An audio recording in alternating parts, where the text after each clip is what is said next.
जब रात के अंधेरे में सीमा पार से उड़ता है ड्रोन, जब खेतों में बिछाए जाते हैं हथियार, जब पाकिस्तान की धरती से फिर सुनाई देती है एक नई साजिश की आहट, तब खड़ी होती है भारत की पहली दीवार बीएसएफ और जगह है अमृतसर बॉर्डर। दरअसल ऑपरेशन सिंदूर के बाद भी पाकिस्तान अपनी कायराना हरकत करने से बाज नहीं आ रहा है, लेकिन भारतीय सेना अपनी सतर्कता से हर बार पाकिस्तान का मिशन फेल करती है और उसको घुटनों पर लाती है। अमृतसर में जब जब पाकिस्तान समर्थित आतंकियों की घुसपैठ होती है, तब तब भारतीय सेना उनका सफाया करती है। इस वक्त हम ऑपरेशन सिंदूर का हिस्सा हैं। हम आईबी पर हाई अलर्ट में तैनात हैं। ये पीछे जो आप एरिया देख पा रहे हो, ये वो एरिया है जहां से दुश्मन अक्सर इन्फिल्ट्रेशन की कोशिश करता रहता है। और ऐसी ही एक कोशिश उन्होंने 8 और 9 मई की रात को की थी। 8 और 9 मई की रात को दुश्मन ने हमारे ऊपर अचानक फायरिंग की और उस फायरिंग की आड़ में उसने इन्फिल्ट्रेशन की कोशिश की।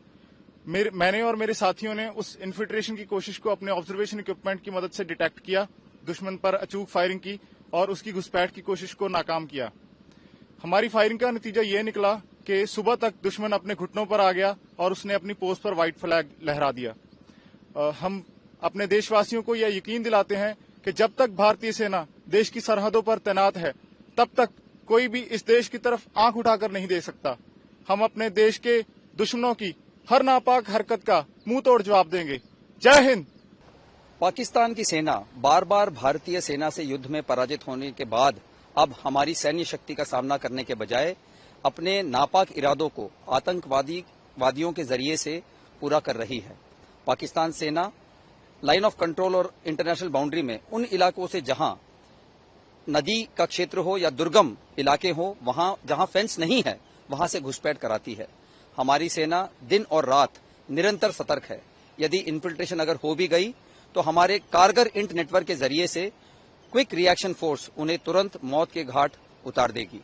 कई बार पाक सेना घुसपैठियों की मदद के लिए हमारी पोस्टों पर फायर करती है, जिसका जवाब उन्हें कई गुना ज्यादा नुकसान दिलाकर हम देते हैं। भारतीय सेना के योद्धा अपने परिवारों से दूर कठिन परिस्थितियों में दुश्मन के सामना करते हुए अपने साथियों के बीच में अपने मनोबल को बिल्कुल उज्जवल और उत्तम रखते हैं। परिश्रम से और प्रशिक्षण से प्रोत्साहन प्राप्त करते हुए, कठिनाइयों को गले लगाते हुए, चुनौतियों का सामना करते हुए वो अनुशासित होकर अपने कर्तव्यों के पालन में और अपने लक्ष्य को सिद्ध करने के लिए सदा तत्पर रहते हैं। जय Hind. For exclusive and insightful videos, subscribe to our new channel ABP Live Premium.